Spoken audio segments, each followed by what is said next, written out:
To talk about issues that hound the Blue Ribbon Committee and also the recent developments of PBBM's impeachment complaint that was filed earlier today, we have Dr. Froilan Calilung from the USC Department of Political Science. Good morning, Doc. Thank you for joining us. Hi, Doc. Doc, can you hear us okay? Yes, good morning. Ayun. Good morning. Hello, Doc. All right. Yes, good morning. Okay, Doc, let's start off with the Blue Ribbon Committee, no, that would resume today. Medyo critical itong mga hearing na ito because medyo gutom ang tao sa isang resolution for all this corruption. So, ano dapat i-focus nila dito? Kasi para hindi medyo kalat ang magiging pag-handle. Well, basically, since I think they need to take this opportunity since the former secretary of DPWH is already back. That's right. I think all of the investigations should actually zero in on that level right now at this moment. And then if ever they will, I hope that they were able to gather enough resource persons over the break that they had, so that we will be expecting something, something else, something different, and something that is really substantial in this forthcoming hearings. And I hope the former secretary of DPWH will be able to come up with, very substantive. Call this mechanisms, and the truth eventually will actually come out, because I totally agree with that, Sir Diego, that the people are really wanting to really know a lot of things, especially because the president made a lot of promises last year, and true enough, until this time of the year, wala pa rin tayo nakikitang magandang resulta. So I think moving on, with the Senate Blue Ribbon Committee, I hope that they will be able to come up with something else, something different, and something that is going to at least be a good news for many of us. Of course, Doc, alam mo naman yung mga Pinoy, they're going to watch out for this because matagal na nababanggit si former Secretary Bonoan with all these issues, and they want to see if he is going to point to someone higher. Di ba, Doc? Yeah, actually, especially in that right now, kasi remember that in the past, when this issue came about, when it blew out in the open, he was still a part of the administration. So I believe there's some restraints, maybe there are some forces still trying to That's right. restrain him from giving out his all-out knowledge or insider information here. Pero right now na yun nga, wala na siya sa gobyerno, ang panalangin natin dito ay talagang maisulong niya at mailatag talaga niya lahat ng kanyang nalalaman para malaman natin talaga yung puno-dulo nito. Kasi at the end of the day, I think many of our countrymen are also tired already of the government giving us yung mga small fries, yung mga maliliit na Hibi daw, hibi. Yeah, wala halos tayong nakikitang malalaking isla. And alam naman natin that, yung lagi ko sinasabi, a corruption of this magnitude could only be orchestrated by people who have the power and who possess the authority. That's right. So kinakailangan talaga natin malaman kung sino yung nasa pinakataas. So this will be a true test of character for Secretary Bonoan if he is going and if he's willing to already name names here. We shall see. Otherwise, baka wala tayong makuha na naman dito. So, masasayang lang yung pagdinig na gagawin. Yun yung sanang mangyari dito sa proceeding na to. Well, Doc, what are your thoughts naman doon sa the resumption of the hearing itself, as a whole? Because a lot of people or some people would point out that this hearing is just to fill in the gap or the void na, for that matter, ang ICC is in limbo. So ICI rather is in limbo. So do you think itong Blue Ribbon hearings are still important, that they will still gather important necessary information?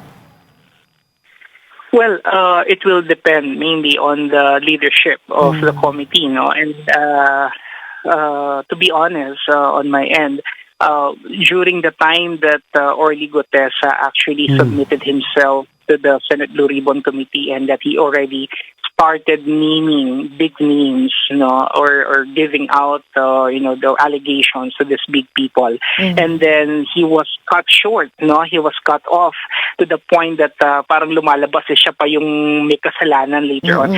Doon medyo nagkaroon tayo nagkaroon ng taong bayan, nagkaroon ng marami sa atin ng duda regarding what really is the purpose and intent of the Senate Blue Ribbon Committee under Senator Ping Lacson. And if it is really adamant about really going after these big fishes na hindi niya talaga po proteksyonan at wala siyang pagtatakpan, that is left to be seen, or that is yet to be seen at this point in time, because the truth of the matter is, maraming mga senators mismo, they're saying that the leadership of the Senate Blue Ribbon Committee right now under Ping Lacson is really quite questionable. It leaves a lot of room for doubts regarding the sincerity and the motivations of the Senate Blue Ribbon Committee chairman regarding what he really intends to do or how he really intends to orchestrate the hearing, because marami talagang marami ang nag-iisip, maraming agam-agam na nabubuo na hindi talaga niya tinutumbok yung talagang yun nga yung gusto nating malaman. Maalala natin sa mga nakaraang pagdinig, instead na malaman natin that all of these things patungkol doon sa liderato, patungkol doon sa may mga makapangyarihan na may hawak ng ating budget, ang nangyari may mga ilang senador ang na-implicate. Na hindi ko sinasabi na hindi tama yun, actually that is right. Pero somewhat along the way, we should not lose track of what really is the purpose and intent nitong investigasyon na to, at hindi natin i-divert sa iba't ibang mga personalidad na ang nawawala doon sa purview natin, yung mga mas malalaking mga personalidad dito sa issue. Doc, how critical is it na this time around, kasi parang napabayaan speaking of Orly Gutesca, napabayaan na hanapin si Orly Gutesca, who is still missing.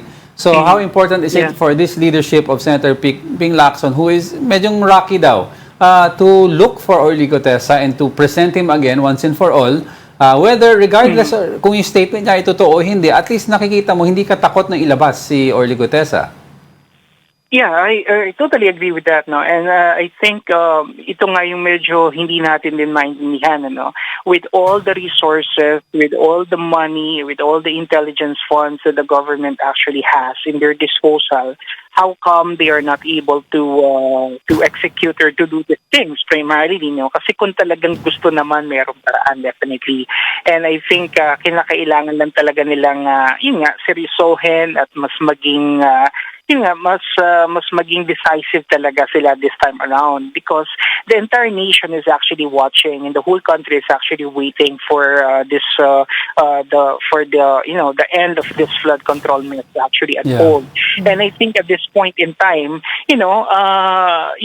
kinakailangan talagang ibangon ni Ping Lacson yung Senate Blue Ribbon Committee, dahil nga yung the ICI is already perceived to be a failure in many of the people's perception. Hindi talaga nagmaterialize. So wala na tayong ibang patutunguhan dito kundi itong Senate Blue Ribbon Committee, and hopefully they will also be able to shed light on this issue. So yung kay Orly Gutesca, tingin ko naman hindi lamang si Orly Gutesca ang nakakaalam nito, Tingin ko kinakailangan yung Senate Blue Ribbon Committee, if they're really sincere and serious about this, they could actually try to look for other Orly Gutescas. I mean, people who actually have knowledge, direct-hand information about these things.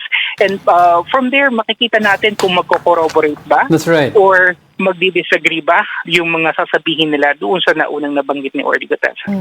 Well, Doc, I wanna ask you na rin, take this opportunity to ask you regarding the first impeachment complaint filed against the President, President Bongbong Marcos. Ito ay kararating lamang na balita kanina lamang, at ito na ang pinag-uusapan na magkakaroon talaga siya ng impeachment complaint. Anong masasabi niyo dito? What are your thoughts on this? Ito po ba ay nung nakita natin yung articles, have you read the articles of impeachment? Do you think there's a parang basis talaga doon sa kanilang complaint against the President, or this is just a deviation doon sa mga nangyayari ngayon?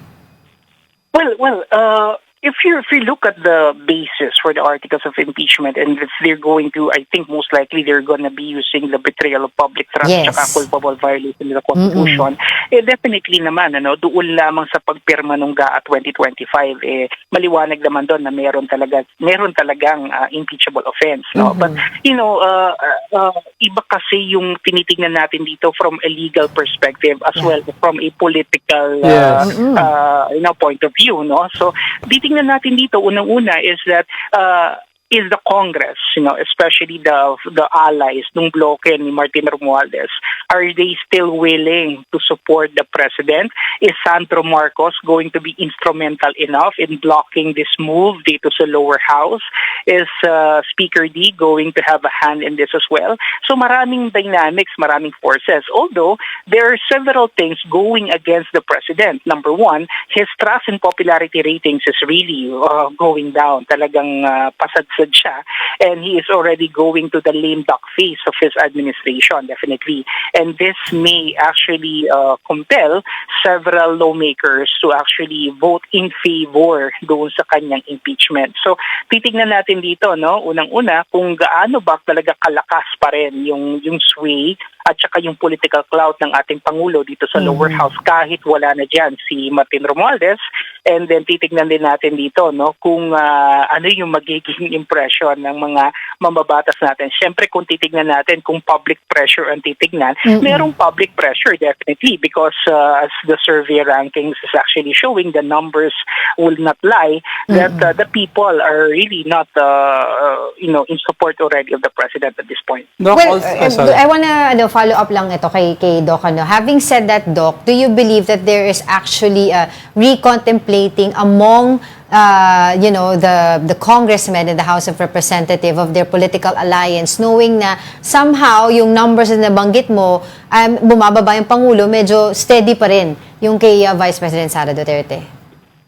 Yeah, actually, this two, yung dynamics kasi nung dalawa, they will always be connected Primarily because kung titignan naman natin, ang mga nagsulong din naman ng impeachment labang kay Bongbong Marcos, ito rin naman yung mga pumapanik naman or mga nagsaside naman kay VP, primarily. And kung titignan natin, medyo, talaga siya, medyo malaki yung pagkakahalintulad, especially because both of them are coming from allegations of corruption mainly. Pero ang kailangan natin kasing makita rito, what will be the implication of this, especially heading into the 2028 elections. Kung nakita ng mga mababatas natin na meron pa ring firepower itong si Vice President Sara Duterte, especially nung nakaraang halalan, wherein majority of the people that she supported, they all won, at least marami sa kanila nanalo, at yung mga kumalaban sa kanya naman, marami natalo, at yung mga kandidato naman na sinuportahan ng Pangulo, yung ilan dito ay hindi naman natalo. I mean hindi nanalo. So, yung mga congressmen natin, syempre iniisip nila what will be their future coming into the 2028 elections, especially presidential elections yan. Many of them are actually running for re-elective or re-election positions. So, they're also thinking of what will be their political future. So, yung mga yung mga titignan natin dito. Plus, of course, tignan natin what is the public perception about this? I mean, is the people already sick and tired of impeachment? Are we getting enough traction from this? Kasi baka naman sobrang iniisip natin politically itong impeachment, pero yung pulso naman ng mga kababayan natin, ang iniisip nila yung hirap ng buhay, yung political and economic uncertainty, hindi na to yung kanilang gustong mangyari basically, So ito kinakailangan malaman din natin primarily because yung mga congressmen na yan, they are all beholden to their constituents to some extent, kasi sila yung bumoboto sa kanila. So if the public is no longer supportive of this impeachment, then they might be thinking twice about supporting it. Of course, Doc, I'd like to ask you, you're talking about impeachment. There's an incoming impeachment pending the MR from the Supreme Court para kay VP Sara then before Feb 6. Now, if you have two impeachment complaints, one's a president, one's a vice president, we all know a lot of lobbying will happen sa Congress between both sides. Ang tanong ko, Doc, is how important is it that we take a look at the middle ground, the progressive, the pinks and the yellows? Because let's face it, kahit may solid ground si PBBM at VP Sara, yung mga solid base nila, yung sway votes tend to be in the middle. Right, that's true. I mean, if we're talking about the votation, I mean, for the impeachment, titingnan din natin dito kasi yung numero nitong mga liberals tsaka ng mga dilaw, both in the lower house and in the Congress. And I think right now, hindi siya ganong karami unless, of course, they have already forged kahit siguro an informal coalition with the BBM bloc. Yun, siguro magiging formidable sila. Pero right now kasi, kukonti lang yung kanilang numero. No? So, even in the elections, I think ito nga, hindi pa naman klaro ngayon, kumbaga it's not yet cast in stone, pero may mga usapin na possible na coalition that will be formed between the administration and the progressives, just to be able to topple down the possible presidential bid of VP Sara.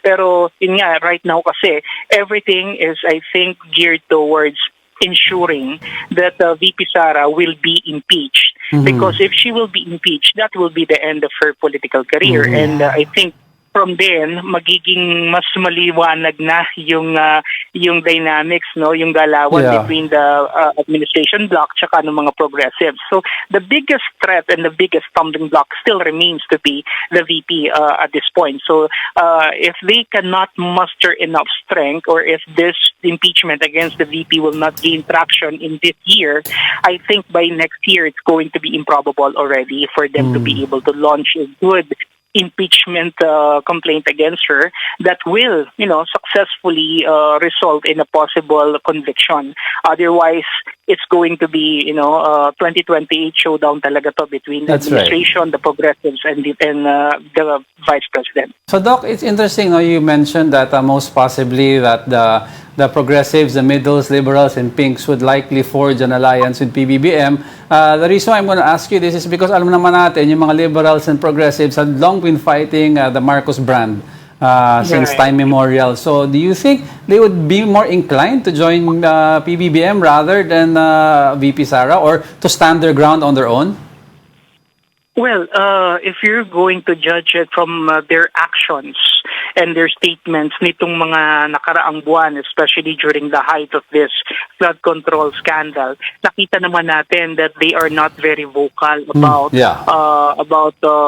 trying to put a stand against the president, but rather they're still harboring their yung kanilang purpose and intent is still focused on the vice president. So basically, I think posibleng mangyari yan. Laging nga natin sinasabi sa politics is the art of the possible. Anything could happen. Because in politics, wala talaga tayong permanent friends, no permanent enemies, only permanent interest. Totoo yan. I agree. Pwedeng mangyari yun. Yun nga lang, syempre, ang titingnan natin dito is what will be the impression the imprint that it will leave into the electorate. If they're willing to actually compromise their principles and their agendas just for them to be able to ensure that the vice president will not be able to surface in the presidential race, anong namang klase yung impression na maiiwan sa ating mga botante. That's right. So yun yung dapat din nila sigurong tignan dito, maraming angulo. Pero yun nga, I think if there's a possibility, definitely there is a possibility. Well, lastly on my part, Doc, do you think also that somehow the filing of cases or impeachment cases against the president and of course the vice president for that matter is just also parang just to ignite anger to the public, para mas magalit sila, mas lumabas sila sa kalye at magprotesta? Do you think may ganong... go ahead. Pwede naman. Kanya lang kasi sa tingin ko ngayon, parang ang mga kababayan natin meron na ring nararamdaman na parang protest fatigue. Napapagod na rin tayo. Siguro dahil nga sa napakahabang panahon ng pakikibaka natin at yun nga, yung ating quest for good governance hanggang ngayon inilalaban pa natin, and some of our kababayans I think are more bent not really on proving yung kanilang bearing at yung kanilang significance dito sa democratic spaces na meron tayo, but rather I think they're more bent on trying to ensure their very survival, no? Kaya yun nga, yung protest fatigue na yan is something that we need to see. Pero itong impeachment complaints na to, no, whether or not they will push through, it creates the perception among the people na merong katiwalian, merong hindi tamang ginawa, merong hindi na ayon na execute itong mga impeachable officers na to. So it creates a dent on their political capital as well, no? So if the purpose is to weaken their chances, especially from the perspective of the forthcoming 2028 elections, meron talaga tong epekto, no, sa pareho. And then kung may epekto sa pangulo, may epekto sa pangalawang pangulo, I think magbe-benefit dito kung sakasakali yung mga progressives, no, kasi sila walang impeachable official na nandito sa ngayon. And again, yung rhetoric na maaari nila ritong ilaban is yung pagkakamali na nagawa natin noong 2022, no, na binoto yung unity and then na dapat si Leni Robredo among other things, no. Pero that could only happen if they are not going to form an alliance with BBM. Kasi if they're going to form an alliance with BBM and aatakihin nila si BBM, that will also take a toll on their part. Alright. As always, maraming salamat po sa inyong oras and of course your insights, Dr. Froilan Canilong from the UST Department of Political Science. Good morning po. Thank you so much. Good morning and God bless.